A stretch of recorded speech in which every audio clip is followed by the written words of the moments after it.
What a wasted time. Should have been here on the outside, read the signs. Used to call you mine. Gave it my best, but I don't need one more try. Cause, baby, I'm all out of hope. Could I find it when I go? Think we're only here to stay alive now. Funny, we ran out of kicks. Now you only make me sick. Think we're only here to stay alive now.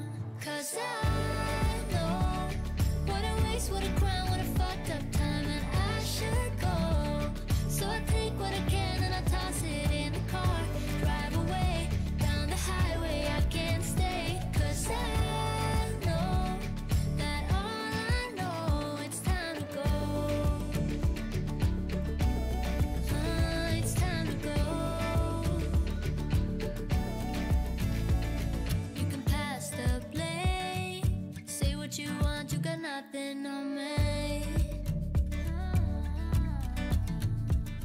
We won't be the same. Don't you call me up, cause we're Ayan, hello guys, good morning. Good morning sa ating lahat. Isang nakakalokang morning to everybody. Mga shalak, thank you so much.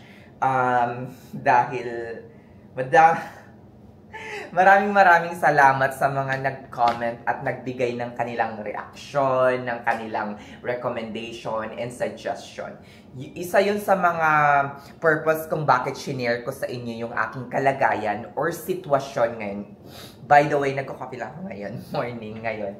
And in about like 20 to 25 minutes, pupunta ako ng ospital kasi meron akong parang check-in, parang meeting with my educator or the unit educator. It's just to check milestone and progress in my employment. Kemero.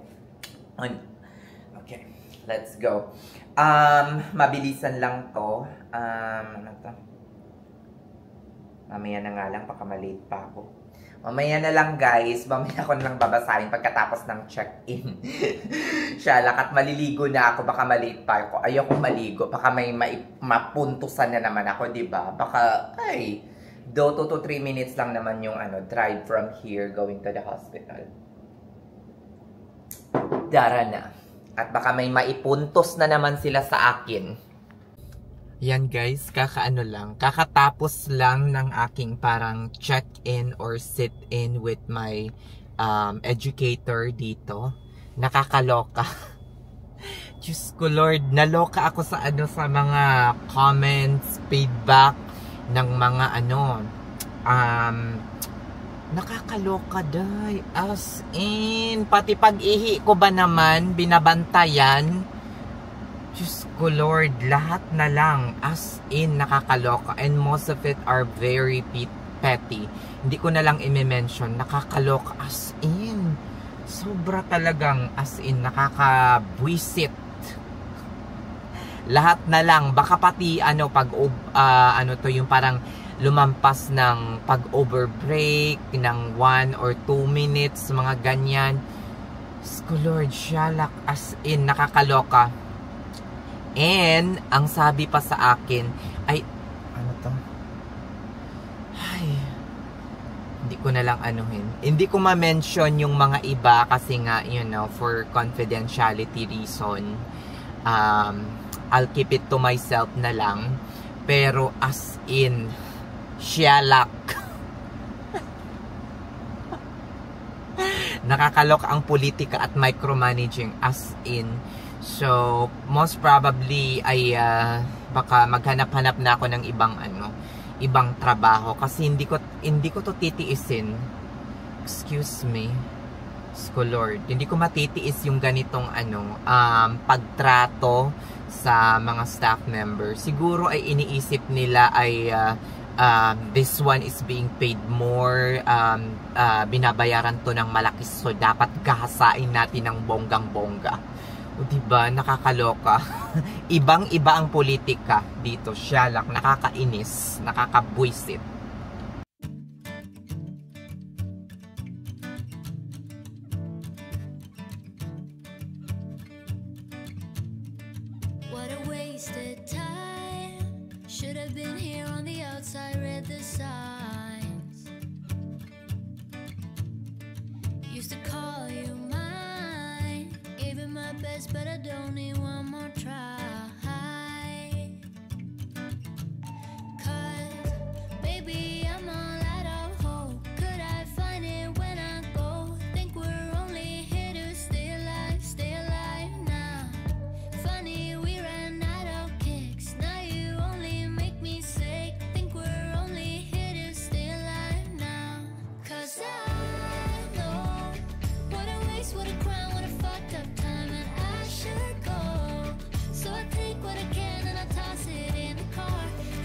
maglilinis ako later kasi nagluto ako kagabi.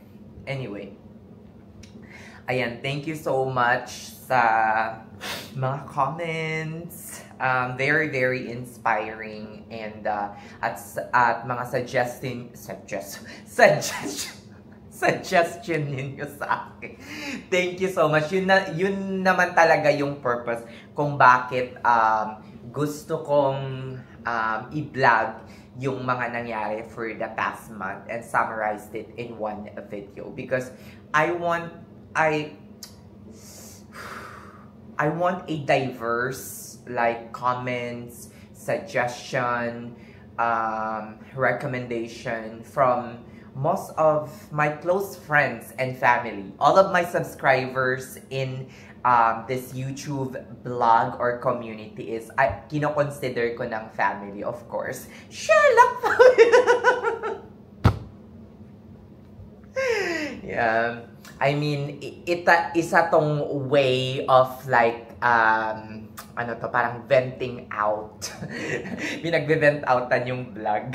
Shalak. Meron pa nga comment dito. Ayaw niyang pa-mention ng name, but he did recommend that basahin ko yung mga maonting-onting yung mga I appreciate your uploads, and interestingly, I see them as entertaining and informative. Thank you so much. Despite me being in Texas and California as a practicing physical therapist.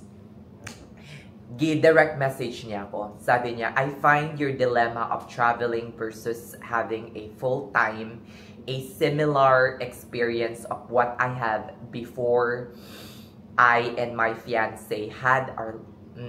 Okay. Anyway, if I were single like you, I would give traveling nursing a shot, no question asked. This is because you're solely responsible for yourself and actions. No baby or partner dependent on you. Yeah. One of the reason din kung bakit napakatapang ko or kasi nga wala akong inaalala kung hindi yung sarili ko. Napakatapang kong umalis, napakatapang kong mag-apply to other job, move from one state to another ng parang, hindi naman sa hindi pinag-iisipan, pero yung parang walang kaabog-abog na lumipat ng ibang state to another or transfer job to another hospital. It's because I am solely responsible for myself. And at the same time, meron akong parang, hindi naman sa mayaman, pero I have protected myself fully enough years and years before this. Like, I have very sufficient emergency fund, I have savings, I have money in the Philippines that is really, really more than enough to cover years and years and years of expenses before working. Mayaman ka! Without working. So, even if I will lose a job or I will not do anything for the rest of the entire year, ang yaman mo kan. For the whole year or maybe more than that, I can still support myself and I would not end up being homeless or beggar in the street. So, yan ang isa sa mga dahilan kung bakit napakatapang ko and ayokong isacrifice yung aking peace of mind just because of money. So, that's one of the reasons. Kaya nga parati akong nangi-encourage sa inyo guys na mga parating pa lang dito or mga bago dito, build up money. Build up money or pile of money in your emergency fund. Too much. For me, as a single, minimum $20,000. Charis! Diba? Dapat minimum na yon 20K nandoon or sa inyong high yield savings account, diba? Minimum. Ito talagang yung masasabi. Mabilis nyo lang ma-accumulate yung $20,000, $25,000 na emergency fund sa inyong high yield savings account. Magsipag lang kayo for the first year. Diyos ko Lord, ako nung first year ko dito nakakaloka at saka medyo may ipon din talaga ako. So, that's why I really don't care at wala akong abog-abog na, excuse me, kung ayaw nyo sa akin, aalis ako. Sherlock. Diba? So, thank you for this advice. Maraming salamat. Yes, you are correct. Wala akong iisiping ibang tao. Ang pinag-iisipan ko lang ngayon, which one is better? Should I transfer to another hospital and maintain a full-time job or travel? Bakit ko naisip yung travel? Sabihin ko sa inyo guys, bakit ko naisip na mag-travel? Naisip kong mag-travel kasi I really have the plan of traveling before pa mag-end yung journey ko, yung American journey ko dito sa sa Amerika. Before ito matapos, gusto ko nakapag-travel na ako to the most scenic tourist and dapat must-see scene here in the United States of America. Kaya kung gustong mag-travel is because nakakapag-work ka na and at the same time, nakakapag-travel ka pa sa mga touristy place or sa mga places. Kagaya ng, for example, California, punta ka ng VA, punta ka ng Washington, mga ganyan, or punta ng New York. Yung parang, you will really have the much opportunity and time to see some scenic place on your days off. Because marami kang off nga. Kaya hindi ko masyadong iniisip kung kikita ba ako ng more than or parang tayo lang. Nakikita ko kasing advantage yung travel nursing because, especially gustong-gusto kong makapag-travel sa iba't ibang mga states and makita yung iba't ibang mga state. I don't really pay much more attention sa kung mas malaki ba yung kikitain ko sa pagiging travel nurse or dahil mababa na yung offer ng pagiging isang travel nurse ngayon at parang tie na lang, yung parang halos same lang yung kikitain mo in being a full-time job here and traveling after all of your expenses. Syempre, yung renta ng bahay, babayaran ko pa to. Tapos expenses ko pa sa renta doon sa pinagta-travelan ko, ganun. Parang double expenses. So, after nun, magkano na lang yung masisave ko. I don't pay much attention to all of those. Ang nakikita kong advantage is makakapag-travel ako at makakapunta ako sa mga scenic place, you know, working while traveling, mga ganon na aurahan. Pero, ang iniisip ko din is baka mas mahirapan ako kasi sabi nga nila, nakikita ko sa mga comment ninyo guys, is that maraming mga, anong tawag dito, maraming mga hospitals that if you're a traveler, since you are being paid more, they will give you the very bullshit patient ever. Diba? Yun yung parang gagawin nila sa'yo. And the orientation also is very, very short. Yan, basa pa tayo ng ibang mga comments and reply. Or, yun na. Yan natin. Thank you so much. 994. Basa pa tayo.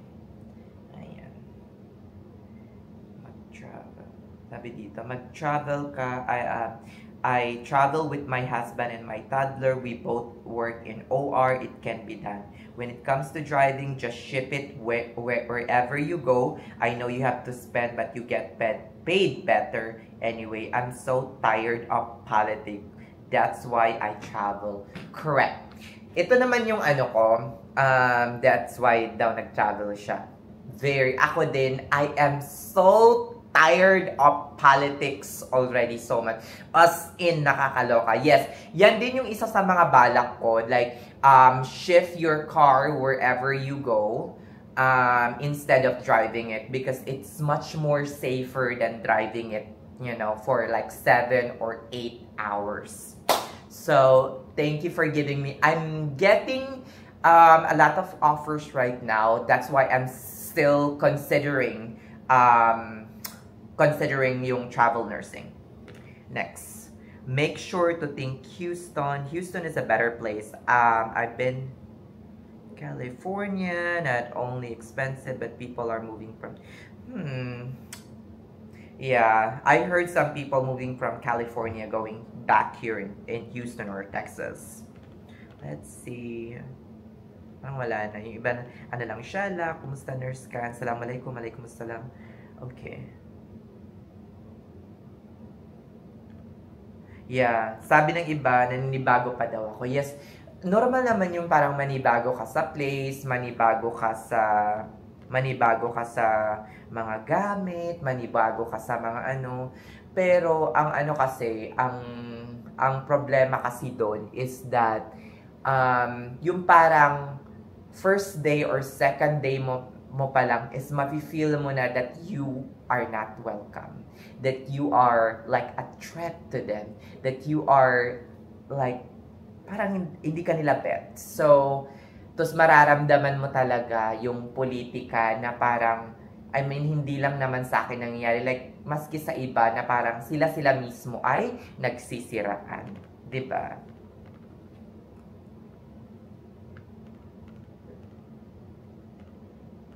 Sabi pa dito, yung workplace mo is notoriously known for its toxic micromanaging practices.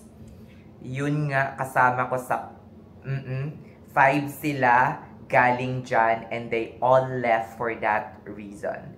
Try mo lumipat sa Memorial Hermann, may bulong-bulungan pa na mas higher ang salary dito sa amin. Try to avoid the medical center though. Toxic doon being the center of the universe. True. That is yung friend ko ata na hire din sa the medical center, pero I think she end up declining the offer. As for travel, I did go travel nursing during COVID era, and it was really difficult but super worth it. Pay-wise, but no longer the case today. Yeah, shalak. Nakakaloka. Oh, masyado nang humahaba yung ano nito. Yun nga guys, as in super duper nakakaloka.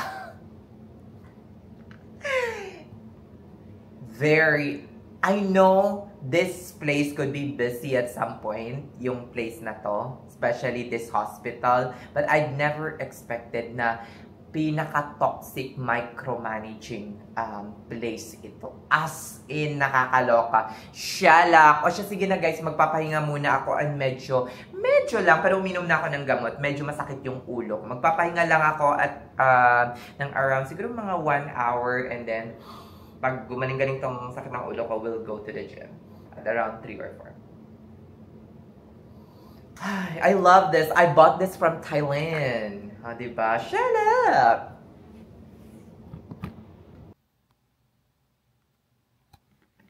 Ayan, hello guys. Ngayon ay papunta ako ng gym ngayon. And kagagaling ko lang sa friend ko. Ay, naglabas na ako ng hinanakit or sama ng loob.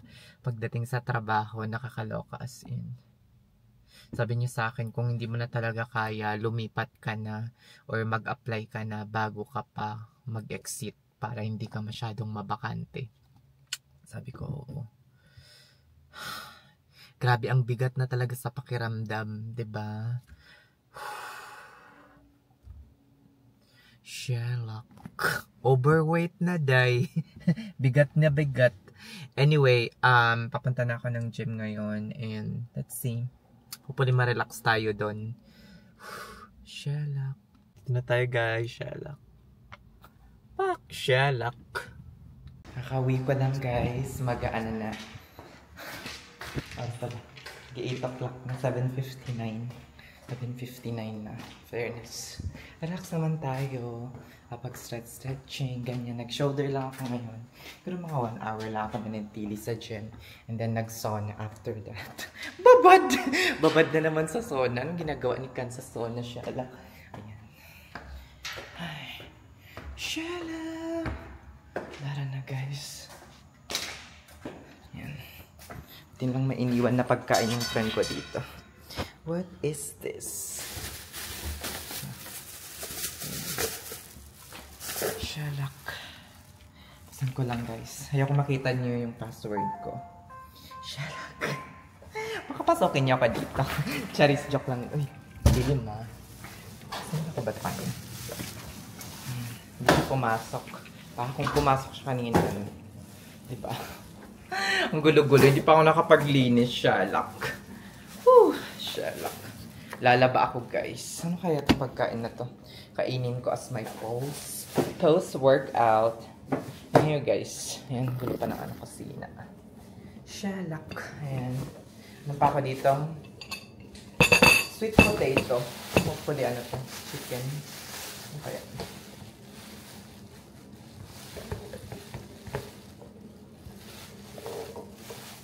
Ano ba yan?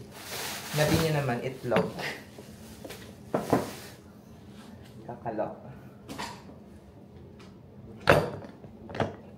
Ay, paano-ano pa. Smiley. Kaga talaga to. Si Patrick. Post-work. Shalak. May paano pa. Cheer up. Cheer up, my friend. Shalak. Ayan. Nag-itlog na ba kanina? Parang hindi pa naman ako nag-itlog. So, ay, lagyan ko lang to ng mayonnaise. And then, kainin ko na lang tong ano. Tira ko kaninang.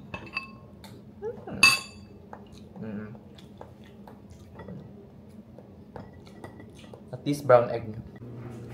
Ay, nakakaloka. Ayan.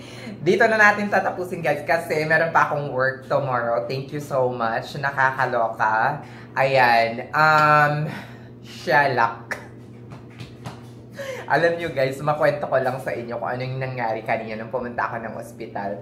You know, every after 30 days from the date of your employment, 60 days and 90 days, meron silang parang tinatawag na parang talk with your educator. And then one of the, isa daw sa mga parang hinaing or feedback is yung palagian kong pagbabanyo. Diyos ko, Lord! Pati ba naman yun, yung pagbabanyo, pinakialaman, Diyos ko. Eh, hindi naman yun palagian. I mean, you know, if call of nature talaga ako sa sarili ko, hindi ko tinitiis yung pag-ihi ko no matter what I am doing. If I really need to go to the bathroom, I will go to the bathroom, urinate, maski a couple of minutes lang yan, and then go out, do my task. Pero hindi ko hindi ko pipigilan or titiisin yung pag-ihi ko just for me to be able to keep a job or one job or to impress somebody else. Shala! Kaya mga konars, please lang, 'di ba? Take care of yourself. At the end of the day, all of this job, your employer will not even care about your health, about you, because the fact is you are replaceable. Diba? Pwede ka nilang palitan anytime if you want to. And at the same time, ikaw naman, pwede ka rin naman magpalit ng job anytime if you want to. Just do the proper procedure, file a resignation, and then make your plans go out. Diba? Ganun lang yun, mga konars. Never set aside your own health and peace of mind. Shalak! O siya, sige na, hanggang dito na lang, mga shalak. Maraming salamat. Bye-bye!